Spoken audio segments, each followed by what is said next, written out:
मैं आरबी सिंह यादव और आप देख रहे हैं मेरा YouTube channel RB Singh Yadav editor. आपको मैं इज़राइल और फ़लस्तीन के बीच भाई रवीश कुमार के साथ आपसे इस वीडियो को दिखाऊंगा कि इस समय यहाँ पर क्या चल रहा है। देखिए। नमस्कार, मैं रवीश कुमार। गाजा में रहने वाले 23 लाख लोग क्या खत्म कर दिए जाएंगे? क्या इस बार गाजा को बचाया जा सकेगा या पूरी तरह समाप्त कर दिया जाएगा? क्या यहाँ के आम लोग भूख और बम से मार दिए जाएंगे? हमास के हमले ने गाजा को दांव पर लगा दिया है। हमास ने इजरायली नागरिकों को बंधक बना लिया है और हमास के प्रवक्ता ने कहा है कि वो बंधकों के सहारे इजरायली और अमेरिकी जेलों में कैद फिलिस्तीनियों की रिहाई की मांग करेगा। लेकिन क्या हमास इसके सहारे गाजा पर इजराइल के प्रकोप को रोक पाएगा? फिलिस्तीनी लेजिस्लेटिव काउंसिल के सदस्य मुस्तफा बगरूती ने वायर के करण थापर से कहा है कि हमास ने कैदियों की अदला बदली का एक ऑफर पेश किया है, जिसे अगर इजराइल मान ले तो 24 से 36 घंटे में शांति बहाल हो सकती है। इजराइल की जेलों में कैद सभी औरतों की रिहाई के बदले हमास अपनी हिरासत में कैद नागरिक बंदियों को छोड़ देगा। इजरायली सिपाहियों की रिहाई के बदले हमास ने सभी पुरुष फिलिस्तीनी कैदियों की रिहाई की मांग की है। इस मामले में कतर और इजिप्ट मध्यस्थता कर रहे हैं। क्या इजराइल ये मांग मान लेगा? यहाँ 2006 की एक घटना का जिक्र करना जरूरी हो जाता है। तब हमास ने ही इजराइल के एक सैनिक गिलाद शलीत को अगवा कर लिया, जिसे 5 साल बाद 2011 में रिहा किया गया। एक स्वस्थ शरीर बनाना हर किसी का सपना होता है, लेकिन ज्यादातर लोगों का ये सपना ही रह जाता है। दोस्तों, मेरा नाम है सुमित उप्रेती और मैं हूं आपका cosmic wellness coach. Cosmic healing की टेक्निक से बहुत सारे लोगों ने अपने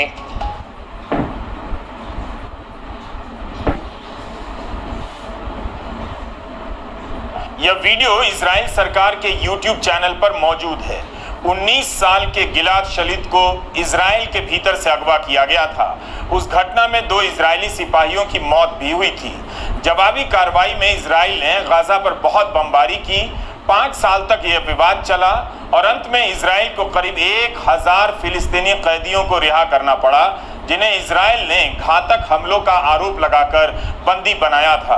प्रधानमंत्री नेतन्याहू ने वायुसेना के अड्डे पर अगवा किए गए सैनिक का स्वागत किया था। इस हिसाब से हमास के पास जितने भी बंधक हैं, उनसे वह काफी कुछ हासिल कर सकता है। लेकिन इजरायली सेना ने कहा है कि बंधक लोगों के परिवारों को जानकारी दे दी गई है और यह भी कहा है कि इस युद्ध में बंधकों की परवाह नहीं की जाएगी। क्या ऐसा करना नेतन्याहू के लिए आसान होगा? हमास ने एसोसिएटेड प्रेस से कहा है कि हमने इस युद्ध की काफी तैयारी की है और हम हर तरह के हालात से निपटने के लिए तैयार हैं, फिर चाहे वो लंबा युद्ध ही क्यों ना हो। आतंक के नाम पर इजराइल के साथ खड़े होने वाले तमाम देश गाजा के साथ होने जा रहे इस आतंक पर क्या स्टैंड लेंगे, यह उनका इम्तिहान है। इजराइल के पीछे खड़े होकर वे गाजा को बर्बाद होते नहीं देख सकते। उनकी एकजुटता के बाद भी गाजा का सच दुनिया के सामने आ रहा है। दशकों से यहाँ के लोग बिना अधिकार के जी रहे हैं। लोग बिना किसी बुनियादी सुविधाओं के जीने के लिए मजबूर हैं। गाजा के बच्चों पर जो कहर बरपाया गया है, क्या उसे कोई बड़ा नेता आतंकवाद कह पाएगा? हमने आज के वीडियो के लिए अखबारों के लेख छान मारे। उनमें साफ दिख रहा था कि इजराइल फिलिस्तीन से कितनी नफरत करता है। यकीन ना हो तो नेतन्याहू सरकार के आंतरिक सुरक्षा मंत्री का बयान आप देख लीजिए, जिसे रॉयटर्स ने छापा है। इसी साल जनवरी की एक खबर है कि नेतन्याहू सरकार के आंतरिक सुरक्षा मंत्री ने पुलिस को आदेश दिया कि सार्वजनिक स्थलों से फिलिस्तीनी झंडे हटा दिए जाएं। उनका ही बयान है कि फिलिस्तीन का झंडा लहराना भी आतंकवाद का समर्थन करना है। दुनिया हमास की कार्रवाई को लेकर 2 खेमों में बट गई है, आतंकी कार्रवाई कहे या फिलिस्तीन का स्वतंत्रता संग्राम। मगर आप देख सकते हैं कि नेतन्याहू के आंतरिक सुरक्षा मंत्री की नजर में आतंकवाद क्या क्या है। फिलिस्तीन का झंडा लहराना भी आतंकवाद का समर्थन करना है, तो इतना अहंकार है और नफरत भी। तो इस पूरे मामले में आतंकवाद की परिभाषा इजराइल और उसके मित्र देश तय कर रहे हैं, फिलिस्तीन नहीं। इस वक्त दुनिया के मंच पर एक भी नेता ऐसा नहीं है जो गाजा और वेस्ट बैंक के लिए बोलने का नैतिक साहस रखता हो। सभी इजराइल के पीछे खड़े होकर निहत्थे लोगों पर बम बरसाए जाने का वीडियो हासिल करना चाहते हैं। ऐसा नहीं है कि गाजा के साथ आज जुल्म हो रहा है। ये नेता तब भी चुप थे जब एक साल नहीं कई दशकों से गाजा के खिलाफ जुल्म होता रहा। इजराइल ने कहा है कि वह गाजा में बिजली की सप्लाई बंद कर चुका है, खाने पीने की सामग्री और पानी की सप्लाई भी बंद कर दी गई है, लोगों को भूख से मार देगा। जब इजराइल कहता है कि वह गाजा में बिजली की सप्लाई नहीं करेगा, तो क्या आप जानते हैं कि इजराइल वहां 24 में से 4 घंटे की बिजली सप्लाई कर रहा था। इजराइल गाजा को बिजली देता नहीं है, गाजा को यह बिजली खरीदनी पड़ती है। गाजा का एकमात्र पावर प्लांट आधी क्षमता पर काम कर रहा है, उसका डीजल भी इजराइल से आता है। बाकी आधी बिजली इजराइल से खरीदी जाती है। इस बिजली में भी इजराइल कटौती करता रहता है, जिसका गाजा की आम जिंदगी के अलावा वहां के अस्पतालों पर बहुत बुरा असर पड़ता है। जब इजराइल कहता है कि वह गाजा को खाने पीने की सप्लाई रोक देगा, तब क्या आप जानते हैं कि 2007 से 10 के ब्लॉकेट के दौरान इजराइल प्रति व्यक्ति कैलोरी के हिसाब से खाना सप्लाई कर रहा था। इजरायली सरकार के आलोचकों ने कहा था कि यह हमास पर दबाव बनाने के लिए किया गया था। इजराइल की सेना ने कहा कि ऐसा कुपोषण की स्थिति को टालने के लिए किया गया, ना कि खाने की कमी पैदा करने के लिए। क्या जवाब है? 2012 में इस पर खबरें काफी छपी थीं। अंतर्राष्ट्रीय कानूनों के मुताबिक आम जनता में जानबूझकर भूखमरी फैलाना एक युद्ध अपराध है। इजराइल गाजा पर कई तरह की जरूरत के सामान के आयात पर रोक भी लगाता है, जैसे दवा, खेती से जुड़े औजार और इमारतों को बनाने के सामान।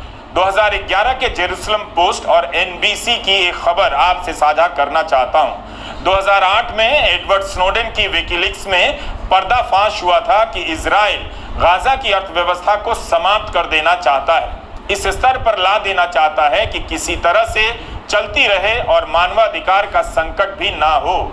इजराइल की राजधानी तेल अवीव में अमेरिकी दूतावास ने यह जानकारी वॉशिंगटन को भेजी थी। यह खबर कई जगहों पर छपी है। अमेरिकी समाचार एजेंसी NBC ने भी इस खबर को प्रकाशित किया था। लिखा था कि इजराइल को भी पता था कि उसकी इस नीति से इलाके के आम लोगों पर बहुत बुरा असर पड़ रहा है। साफ है, गाजा को मिटाने की कोशिशें हमास के हमले के पहले से होती रही हैं। यह सब इसलिए बता रहा हूं ताकि आपको पता चले कि गाजा पर आज जवाबी हमला नहीं हो रहा है। गाजा को मिटा देने की कार्रवाई आज शुरू नहीं हुई, बल्कि कई दशकों से जारी है। गाजा से काम करने वाले हजारों लोग परमिट लेकर इजराइल जाते हैं। इजराइल जब चाहता है इनके परमिट रद्द कर देता है और लोगों को प्रशासनिक कारणों से जेल में डाल देता है। हाल ही में इजराइल ने वर्क परमिट वाले 20,000 लोगों को काम पर जाने से रोक दिया। उनके घरों में तबाही मच गई। गाजा को कतर से मदद मिल जाया करती थी। हमले से चंद रोज पहले हमास अपील कर रहा था, यह खबर छपी है कि गाजा की आर्थिक स्थिति बहुत खराब है, उसे पैसे चाहिए, मगर कतर फैसला नहीं कर पा रहा था। गाजा के भीतर यह हताशा किस मकसद से पैदा की जाती रही है? गाजा की सीमा पर आए दिन प्रदर्शन होने लगे थे। इन सब घटनाओं पर नजर डालने से साफ हो जाता है कि गाजा पर आतंक कौन बरपा रहा था। यह आप पर है कि आप इन सभी को गाजा पर आतंकी जुल्म मानते हैं या नहीं। यह सब इसलिए बता रहा हूं कि इजराइल के प्रधानमंत्री नेतन्याहू कह रहे हैं कि वे युद्ध नहीं चाहते थे, उन पर युद्ध थोपा गया है, लेकिन यह सही नहीं लगता। गाजा पर इजराइल का हमला वाकई बहुत बड़ा है, मगर निश्चित रूप से पहला नहीं है। अलग अलग स्केल पर गाजा से लेकर वेस्ट बैंक के इलाके में लोगों के मारे जाने की संख्या बता रही है कि इजराइल ने हमेशा ही युद्ध किया है। इजराइल गाजा ही नहीं, वेस्ट बैंक के इलाके में हमेशा से युद्ध करता रहा। इजराइल को गाजा की चिंता नहीं है। इस बार वह अगले कई दशकों तक के लिए गाजा की सूरत बिगाड़ देना चाहता है। इसलिए आज दुनिया के सामने सबसे बड़ा सवाल है कि गाजा में रहने वाले 23 लाख लोग क्या मिटा दिए जाएंगे। गाजा पट्टी की लंबाई 41 किलोमीटर है और चौड़ाई मात्र 12 किलोमीटर। एक जगह पर तो चौड़ाई मात्र 6 किलोमीटर रह गई है। दिल्ली से 4 गुना छोटी सी जगह में 23 लाख लोग रहते हैं। यह धरती पर तीसरी ऐसी जगह है जहां आबादी का घनत्व सबसे अधिक है। इस जगह का आकार बताता है कि किस तरह यहां रहने वाले लोगों को धक्का देकर इतनी छोटी सी जगह में ठूंस दिया गया है और हवा पानी बंद कर दिया गया। इसलिए इसे दुनिया की सबसे बड़ी खुली जेल कहा जाता है। इजराइल लोगों से कह रहा है कि वह गाजा छोड़ दें, मगर यह नहीं बताता कि छोड़कर कहां जाएं, किस रास्ते से जाएं। क्या इजराइल उन्हें अपनी जमीन से कहीं और जाने का रास्ता देगा? उन्हें कौन सा संरक्षण देगा? संयुक्त राष्ट्र ने तो यह भी कहा है कि इस समय जो लड़ाई हुई है वो शून्य से पैदा नहीं हुई, बल्कि दशकों तक फिलिस्तीन के इलाके के कब्जे की स्थिति से पैदा हुई है। यह वो बयान है जो इजराइल के प्रधानमंत्री नेतन्याहू के बयान की अपने आप आलोचना कर देता है। नेतन्याहू ने कहा कि हमने युद्ध नहीं शुरू किया, लेकिन अब हम इसे खत्म करेंगे। यह बयान न केवल इस मामले में बल्कि ऐतिहासिक रूप से भी गलत है। नेतन्याहू को पता है कि गाजा के सभी 23 लाख लोग हमास के समर्थक नहीं हैं और ना ही हमास के लड़ाके हैं, जबकि गाजा के ही कई लोगों ने मीडिया से कहा कि वे ना तो हमास के सदस्य हैं और ना ही फिलिस्तीन अथॉरिटी के। लेकिन प्रधानमंत्री नेतन्याहू के लिए गाजा का खात्मा अनिवार्य हो गया है। हमें देखना चाहिए कि कैसे पिछले कुछ समय से नेतन्याहू गाजा को छोड़कर वेस्ट बैंक के इलाके में मामले को उकसा रहे थे। क्या यह अपने आप में आतंक नहीं कि वेस्ट बैंक में फिलिस्तीन के लोगों को 565 तरह के चेक पॉइंट और मानव निर्मित अवरोधों जैसे रोड ब्लॉक, ट्रेंच और बैरियर से गुजरना पड़ता है। यहाँ के लोगों को अस्पताल तक जाने में कई घंटे लग जाते हैं। क्या यह आतंक नहीं है? इस इलाके के जानकार फजलुर रहमान सिद्दीकी ने बताया कि वेस्ट बैंक में उकसाने के कई प्रयास हुए हैं। गाजा से इजरायलियों को निकालकर वेस्ट बैंक की तरफ बसाया गया। गाजा में एक भी इजरायली नहीं बचा। वेस्ट बैंक में भी आए दिन फिलिस्तीन मारे जाते हैं। एक मीडिया रिपोर्ट के अनुसार एक साल में 250 से अधिक लोग मारे गए। चूंकि एक एक कर लोग मारे गए, इसलिए इनका बेमौत मारा जाना दुनिया की नजर में नहीं आया। 2023 के 10 महीनों में ही इजरायली सुरक्षा बलों ने वेस्ट बैंक में करीब 40 बच्चों की हत्याएं की हैं। इजराइल के मंत्रियों के बयान आने लगे कि वेस्ट बैंक पर चलने का पहला हक इजरायलियों का है, अरबों का नहीं। यहाँ के जेरूसलम में मस्जिद अल अक्सा है, वहां पर नेतन्याहू की सेना और पुलिस के लोग नमाजियों को तंग करने लगे। इस तरह से सारा ध्यान वेस्ट बैंक पर था ताकि यहाँ तनाव पैदा कर इजराइल के लोगों को सुरक्षा के नाम पर नेतन्याहू अपने पीछे एकजुट कर सकें। वेस्ट बैंक में व्यस्त होने के कारण गाजा से ध्यान हट गया और हमास ने अपनी तैयारी कर ली। इस बात से फिर भी इसका जवाब नहीं मिलता कि इजराइल के खुफिया तंत्र को कैसे पता नहीं चला। ऐसा भी नहीं था कि इजराइल ने गाजा से सेना और खुफिया तंत्र हटा लिया था। नेतन्याहू लंबे समय से इजराइल के प्रधानमंत्री के पद पर हैं। तमाम लेखों से गुजरते हुए यही लगा कि नेतन्याहू ने हमेशा ऐसा माहौल रचा कि बातचीत के लिए माहौल ना बने और बातचीत किससे हो इसके लिए मैदान में कोई भरोसेमंद पक्ष नजर ना आए। आप नेतन्याहू के पुराने इंटरव्यू को उठाकर देखिए। इसी फरवरी 2023 में CNN को एक इंटरव्यू में नेतन्याहू ने कहा कि मैं निश्चित रूप से चाहता हूं कि फिलिस्तीन खुद पर राज करे, लेकिन ऐसी शक्ति दी जाए जिससे हमें खतरा ना हो। जाहिर है इसका मतलब यही था कि स्वतंत्र राज्य के रूप में फिलिस्तीन का अस्तित्व नेतन्याहू को स्वीकार नहीं। मीडिया में इसे इस तरह से छापा गया कि इसका मतलब होगा फिलिस्तीन के पास संप्रभु शक्तियां नहीं होंगी, इजराइल की शर्तों पर ही उन्हें यह ताकत मिलेगी। ऐसा ही बयान नेतन्याहू ने दिसंबर 2022 में दिया। अमेरिकी नेशनल पब्लिक रेडियो को दिए गए एक इंटरव्यू में उन्होंने कहा कि सुरक्षा के सारे मामले इजराइल के हाथ में रहेंगे। 2014 में उन्होंने जो बाइडेन से कहा कि केवल यही मॉडल कारगर होगा। 2017 में नेतन्याहू ने कहा कि अगर फिलिस्तीनी यूनिटी में हमास शामिल हुआ तो उनकी सरकार किसी भी तरह की कूटनीतिक बातचीत नहीं करेगी। लेकिन 2019 का उनका एक बयान हारेज अखबार ने अभी ट्वीट किया है, जिसमें उन्होंने अपनी पार्टी के लोगों से कहा कि जो भी फिलिस्तीनी राज्य के गठन को रोकना चाहता है उसे हमास को मजबूत करने में सहयोग करना होगा। दोबारा पढ़ दूं, जो भी फिलिस्तीनी राज्य के गठन को रोकना चाहता है उसे हमास को मजबूत करने में सहयोग करना होगा, हमास को पैसा देना होगा। ये हमारी रणनीति का हिस्सा है। इस संदर्भ में यह बताना जरूरी है कि शुरुआती दिनों में इसी रणनीति के तहत हमास को खड़ा किया गया ताकि फिलिस्तीन अथॉरिटी, PLO और हमास जैसे कई पक्ष हो जाएं और बहाना मिल जाए कि किससे बात करें, किस पर भरोसा करें। इसलिए जब हमास ने चुनाव जीता तो उसकी जीत को मान्यता नहीं दी गई।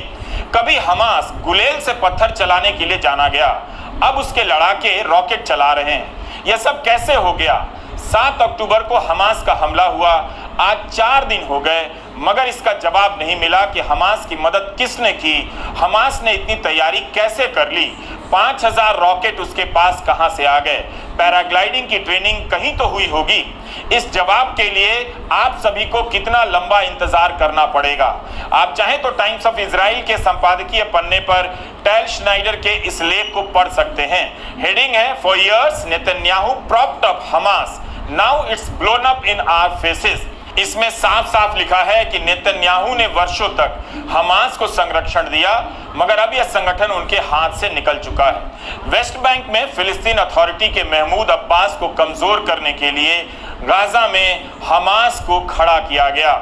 इस तरह हमास को एक छोटे से संगठन से उठाकर इतना मजबूत कर दिया गया कि उसके साथ इजिप्ट की मध्यस्थता से इजराइल बात करने लगा। हमास को विदेशों से पैसा लेने की अनुमति दी गई।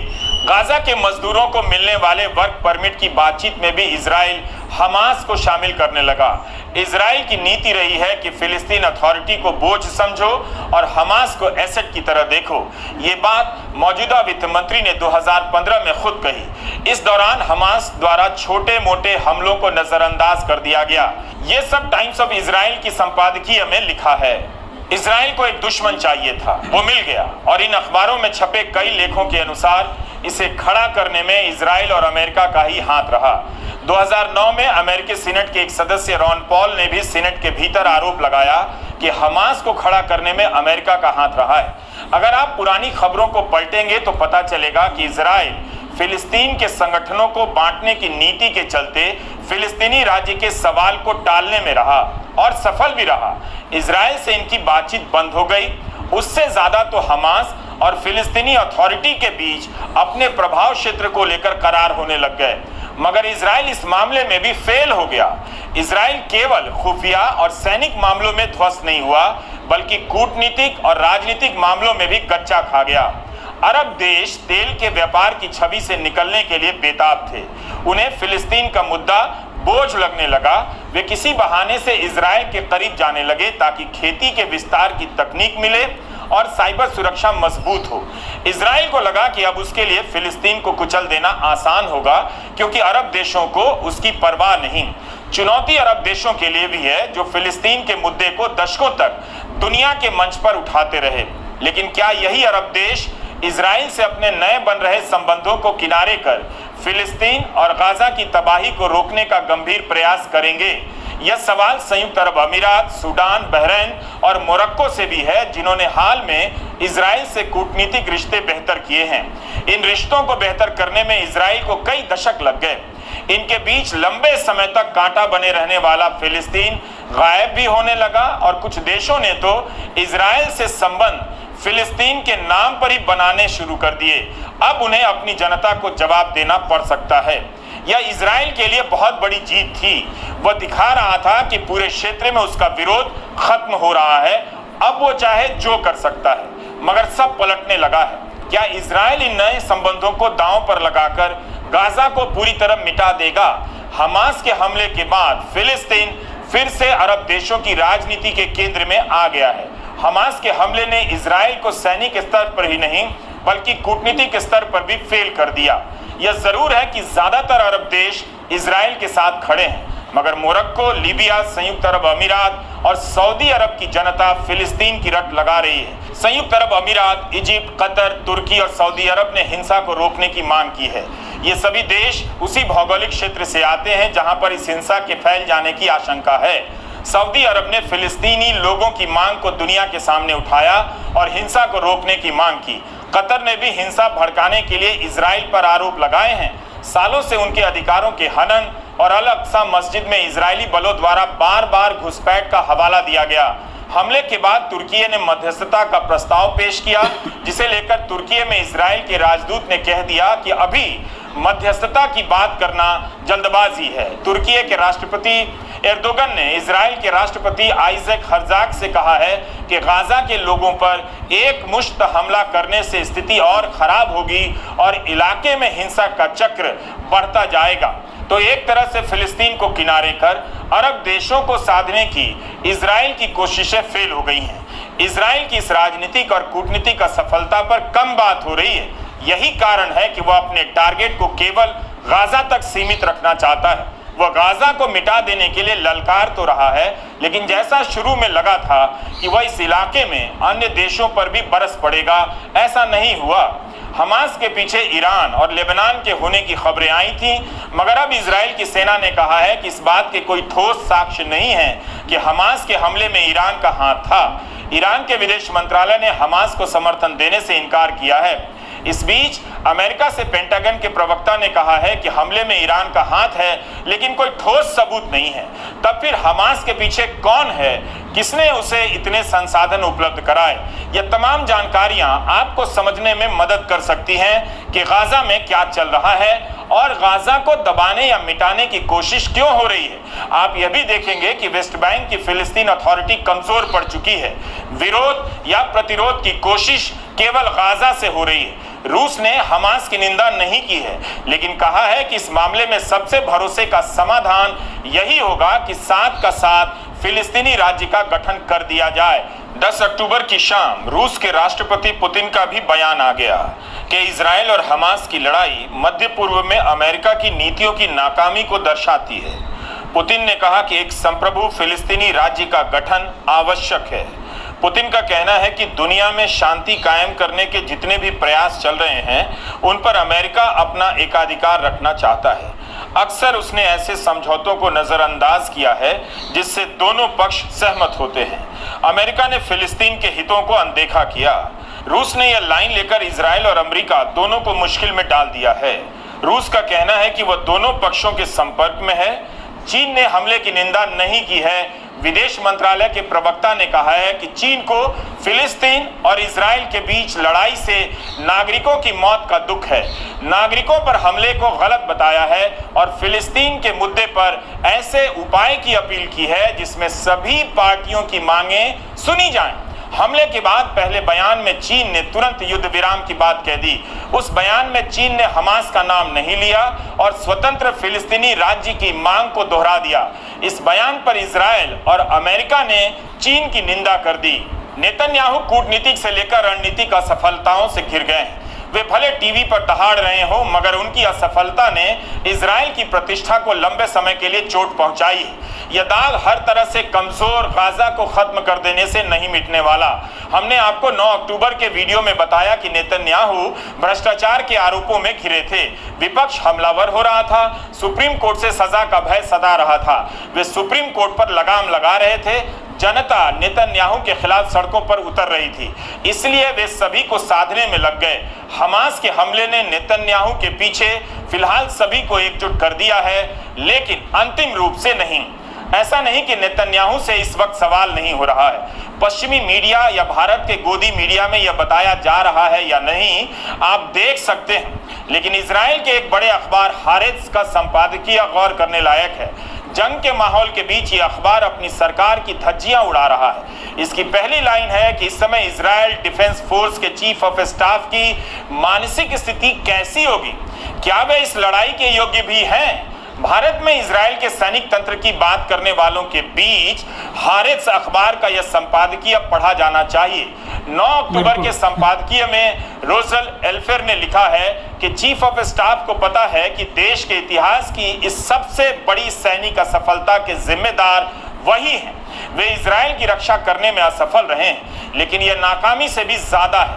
यह ऐतिहासिक अनदेखी का मामला है। कोई इस तरह के अपराध बोध को अपने भीतर कैसे पचा सकता है? क्या खुद पर बहुत गुस्सा होगा? उसके अहंकार को धक्का लगा होगा कि पूरे जीवन की साख मिट्टी में मिल गई? क्या चीफ ऑफ स्टाफ में युद्ध करने का हौसला भी बचा होगा?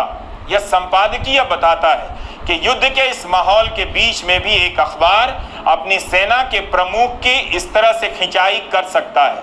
इसलिए केवल यह मत देखिए कि कमजोर और निरीह गाजा पर बम गिराने के वीडियो साझा कर इजराइल कितना ताकतवर लग रहा है, यह भी देखिए कि उसके पीछे उसकी हार कितनी बड़ी है और दीवारें कैसे दरक रही हैं। इस संपादकीय में सेना के 3 बड़े प्रमुखों का जो हाल किया गया है उसके बारे में हिंदी के दर्शकों को नहीं बताया जा रहा है। अखबार ने तो यहाँ तक लिख दिया है कि इजराइल की जनता को इसका प्रमाण दिया जाना चाहिए कि सेना के ये 3 बड़े ओहदेदार पेशेवर और मनोवैज्ञानिक रूप से अपना काम करने के लिए सक्षम है या नहीं।